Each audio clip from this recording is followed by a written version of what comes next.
नमस्कार मित्रों, आप सभी का स्वागत है हमारे YouTube चैनल तरुण जी के क्लास में। मैं हूं तरुण और आज मैं आपके लिए लेके आया मित्रों जो पर्यावरण का जो चैप्टर है, जो ग्रेड 3 MPTT या CTT में आने वाला, उनको हम डिस्कस करेंगे।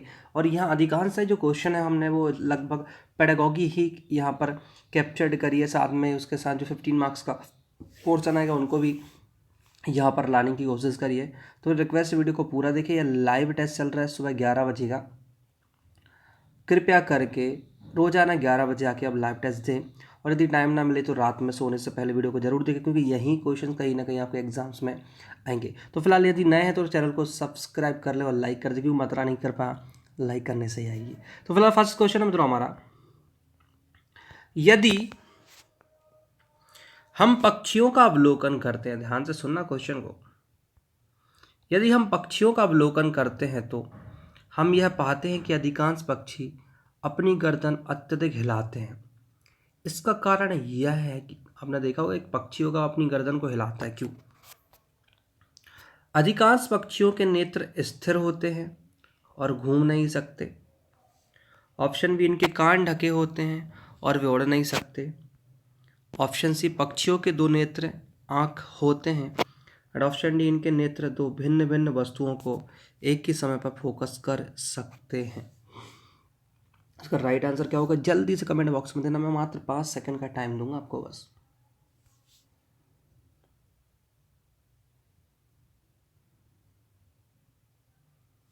हाँ जी, इसका जो राइट आंसर है वो अधिकांश पक्षियों के जो नेत्र होते हैं वो स्थिर होते हैं और घूम नहीं सकते। इस कारण जो पक्षी होता है ना, उनको अपनी जो गर्दन है ना उसको हिलाना पड़ता है, याद रखिएगा। नेक्स्ट क्वेश्चन है मित्रों हमारा, रीना आम पसंद करती है, वह इन्हें जाड़े के लिए संरक्षित करना चाहती है। निम्नलिखित में से कौन सा तरीका संरक्षण के लिए उपयुक्त? मतलब कुल मिला के एक लड़की आम को सुरक्षित करना चाहती है जाड़े के लिए। ऑप्शन ए है अचार और आम पापड़ बनाना। ऑप्शन बी है जूस तैयार करना और वायुरोधी डिब्बे में संचित करना। ऑप्शन सी है प्लास्टिक के थैले में रखना। एंड ऑप्शन डी है रेफ्रिजरेटर में संचित करना। क्या करेगी वो बंदी?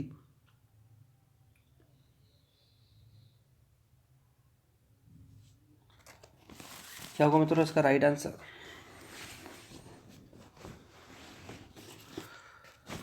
बड़ा सिंपल सा राइट आंसर, क्योंकि इसका राइट आंसर होगा ऑप्शन नंबर ए। क्यों होगा?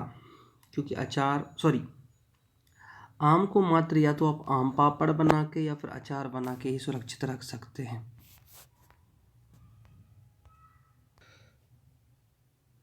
नेक्स्ट क्वेश्चन मित्रों हमारा, केरल के निकटवर्ती राज्य हैं। देखो ये हमारा यहाँ पर केरल होता है, ठीक है। यदि ध्यान से मैप देखोगे यहाँ पर केरल होता है, तो बताना केरल के निकटवर्ती राज्य कौन कौन से हैं। It's called common sense. क्या होना चाहिए इस चारों ऑप्शन में से? आप खुद ही पढ़िए और बताइए क्या होगा केरल के निकटवर्ती राज्य।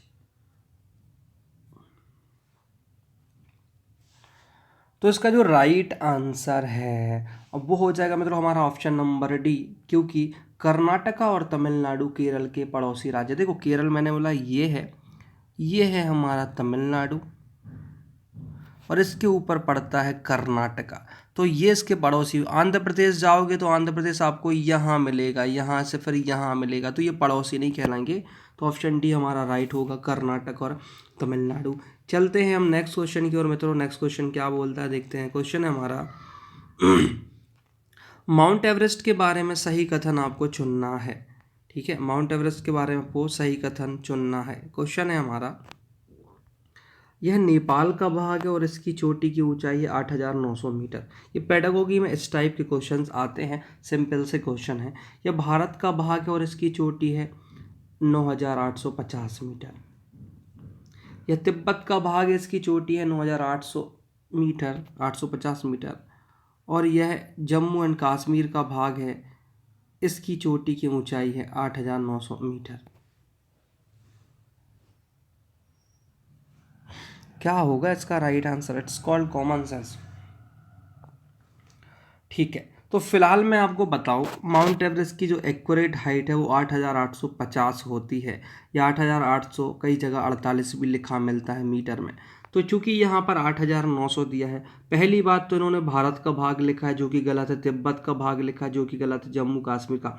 जो मेन माउंट एवरेस्ट है वो नेपाल में ही है, तो ये ऑप्शन ए सही है, नेपाल का भाग है और इस चोटी की ऊंचाई 8,900 मीटर, याद रखिएगा। नेक्स्ट क्वेश्चन की ओर चलते हैं। नेक्स्ट क्वेश्चन है, निम्नलिखित में से किस वैज्ञानिक को जीव विज्ञान के जनक कहा जाता है? देखो, जीव विज्ञान का जनक किसको कहते हैं?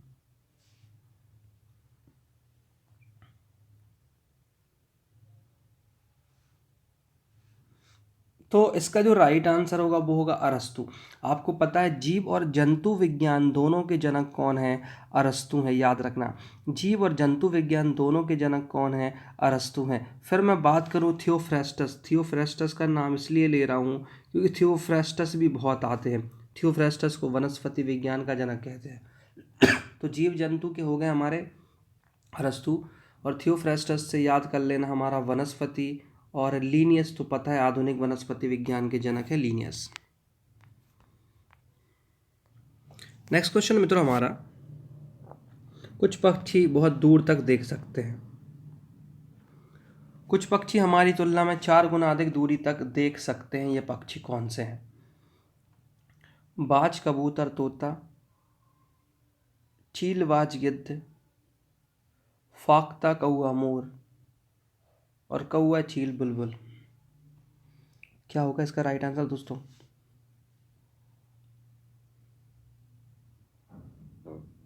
तो इसका जो राइट आंसर होगा वो होगा ऑप्शन नंबर बी। आप सभी को पता है चील, बाज, गिद्ध जो होते हैं वो पक्षी जो होते हैं ना, 4 गुना ज़्यादा दूर तक देखा जा सकता है। नेक्स्ट क्वेश्चन की ओर चलते हैं। नेक्स्ट क्वेश्चन है दोस्तों हमारा 127 क्वेश्चन, ध्यान से पढ़ना। क्वेश्चन है, मधुमक्खी पालन के विषय में सही कथन चुनिए। ऑप्शन ए, मधुमक्खी पालन शुरू करने का सबसे अच्छा समय जनवरी से मार्च होता है। ऑप्शन बी, लीची के फूल मधुमक्खी को लुभाते हैं। किसके फूल? लीची के फूल मधुमक्खी को लुभाते हैं। ऑप्शन सी है, मधुमक्खी पालने और उनके द्वारा उत्पादित शहद का भंडारण करने के लिए बक्सों की आवश्यकता होती है। एंड ऑप्शन डी है, मधुमक्खी के लिए मीठा घोल बनाने के लिए चीनी खरीदी जाती है। ये हमारे ऑप्शंस दिए गए हैं और इसके रिलेटेड नीचे आंसर दिए हुए हैं। जल्दी से बताओ क्या राइट होगा?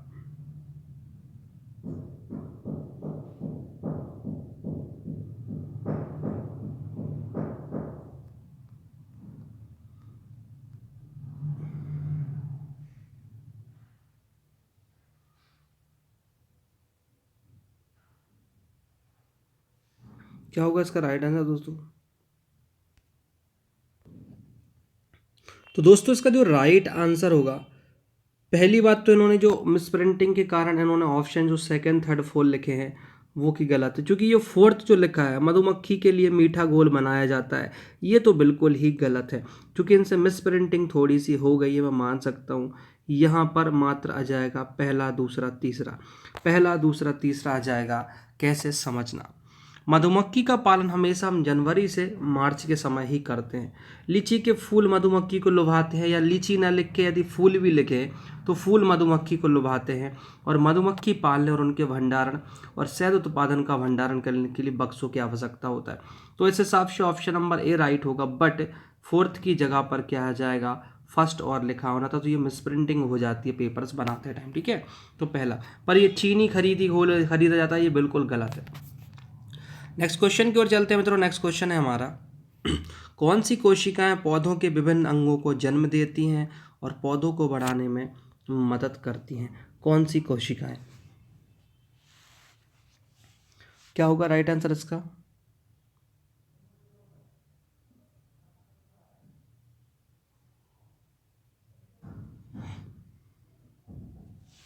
तो इसका जो राइट आंसर होगा वो ऑप्शन नंबर सी होगा। क्यों होगा मैं बताता हूँ। क्योंकि इसमें इंग्लिश नाम दे दिया है, मेरिस्टेमेटिक दे दिया है, याद रखना। तो मेरिस्टेमेटिक को जो हिंदी होता है उसमें विविध ज्योति बोलते हैं, ऐसा आपको लिखा मिलेगा। क्या बोलते हैं इसको?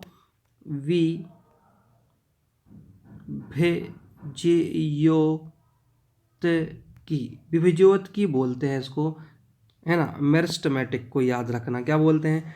विभुत ज्योति। और ये भी क्या होती हैं, याद रखना 3 प्रकार की होती हैं। कौन कौन सी होती हैं, शीर्षस्थ होती हैं, पार्श्वी होती हैं और नंतरवेशी होती हैं। तो इसका राइट आंसर होगा ऑप्शन नंबर सी, यही विभिन्न भागों के पौधों को जन्म देती है, मेरिस्टेमेटिक या विविध ज्योति की। नेक्स्ट क्वेश्चन की ओर चलते हैं मित्रों। नेक्स्ट क्वेश्चन है हमारा कि नीचे दी गई जानकारी एक आरक्षित रेल टिकट से प्राप्त की जा सकती है, तो बताना है कौन कौन सा होगा। ऑप्शन ए है टिकट बुक कराने की तारीख और समय, यात्रा शुरू करने की तारीख और समय। ऑप्शन बी होगा डिब्बे का नंबर, बर्थ नंबर और किराया। ऑप्शन सी होगा यात्रा करने वाले का नाम और आयु और लिंग। एंड ऑप्शन डी होगा ट्रेन का नंबर और नाम, वह स्टेशन जहाँ से ट्रेन पकड़नी है और अंतिम स्टेशन का नाम। क्या होगा इसका राइट आंसर। एंड ऑप्शन 5 है हमारा अंतिम स्टेशन तक पर पहुंचने की तारीख और समय। क्या होगा इसका राइट आंसर दोस्तों।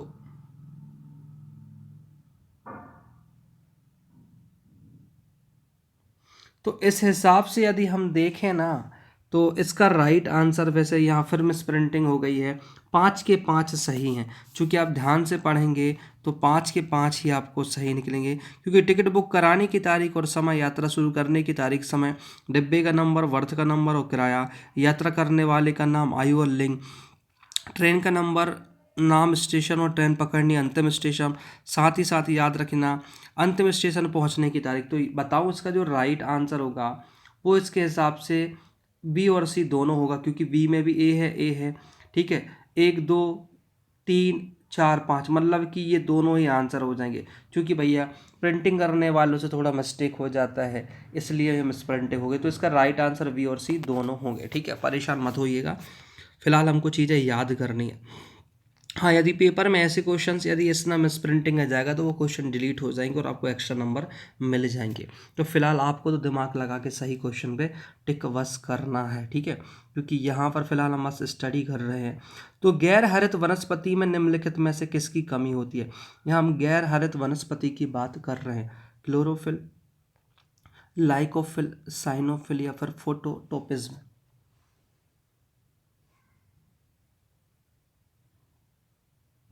क्या होगा इसका राइट आंसर।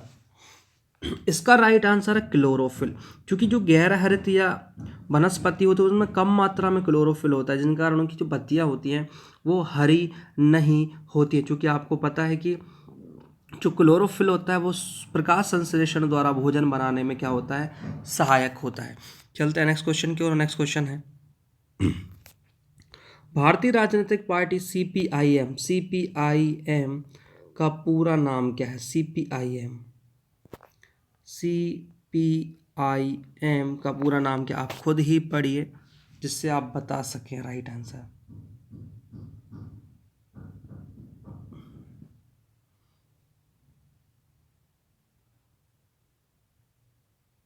क्या होगा दोस्तों इसका राइट आंसर।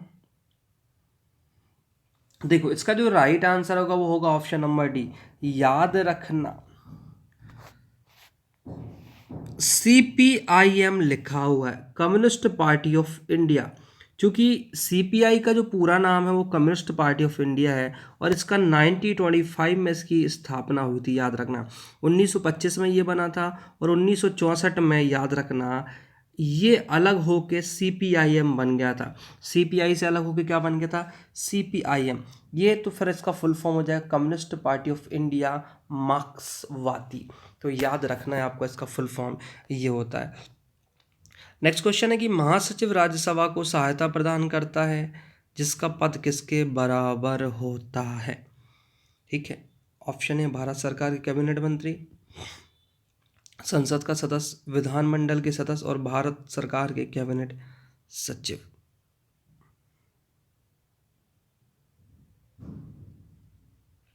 तो महासचिव जो राज्यसभा को सहायता प्रदान करता है उसका पद भारत के कैबिनेट सचिव के बराबर होता है। याद रखना किसके बराबर होता है, भारत सरकार के कैबिनेट सचिव। और ये काम क्या है सुनना, जो राज्यसभा का महासचिव होता है वो भारत सरकार कैबिनेट सचिव के बराबर होता है। और आपको पता है कि भारत के उपराष्ट्रपति राज्यसभा के सभापति होते हैं।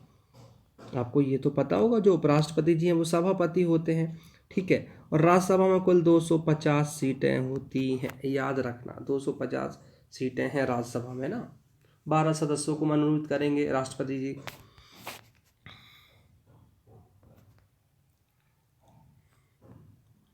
नेक्स्ट क्वेश्चन है, निम्नलिखित में से कौन भारत संसदीय के संगठक हैं? राष्ट्रपति राष्ट्रपति, राज्यसभा, लोकसभा। इनमें से बताना है कौन कौन से भारतीय संसद के संगठक हैं।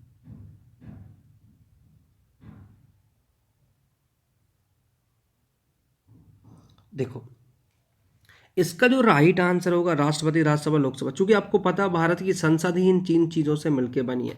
संसद को जब आप पढ़ोगे तो आपको मेन सेंट्रल में राष्ट्रपति मिलेंगे, फिर राज्यसभा मिलेंगे और लोकसभा मिलेंगे। जो राज्यसभा होता है वो स्थायी सदन होता है। कैसा सदन होता है? स्थायी सदन होता है। आपको याद रखना है, जो राज्यसभा होता है वो स्थायी, और लोकसभा कैसा होता है?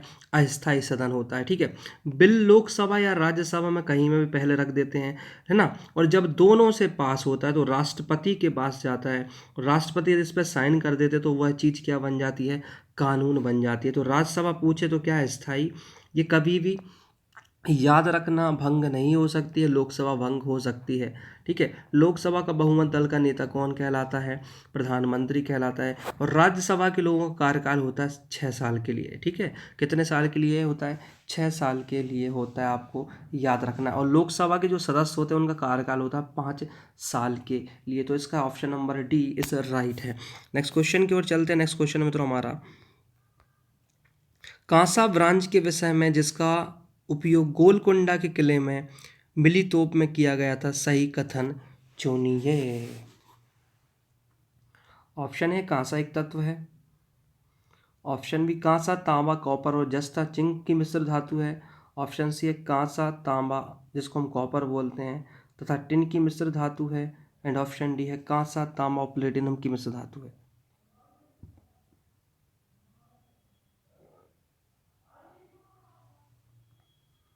क्या होगा राइट आंसर? तो बात करें हम कांसा की, तो यदि आपने ध्यान से पढ़ा होगा तो इसका राइट ऑप्शन ही है ऑप्शन नंबर सी। क्योंकि कांसा हमेशा तांबा या कॉपर, मतलब तांबा को कॉपर बोलते हैं, और टिन से मिलकर बना होता है। तो आपको ये दिमाग में बैठा लेना है, कांसा किस किस की मिश्र धातु है? तांबा प्लस टिन की। तो ऑप्शन नंबर सी हमारा राइट हो जाएगा। चलते हैं फिलहाल नेक्स्ट क्वेश्चन की ओर। नेक्स्ट क्वेश्चन है, निम्नलिखित में से कौन भारत राज्य का कार्यपालक अध्यक्ष है?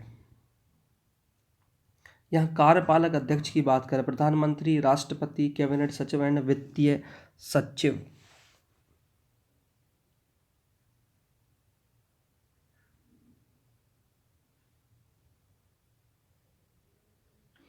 ठीक है दोस्तों, इसका जो राइट आंसर होगा वो होगा राष्ट्रपति। आप सभी को पता है कि भारतीय गणराज्य के जो अध्यक्ष होते हैं राष्ट्रपति, इनके ही पास क्या होता है?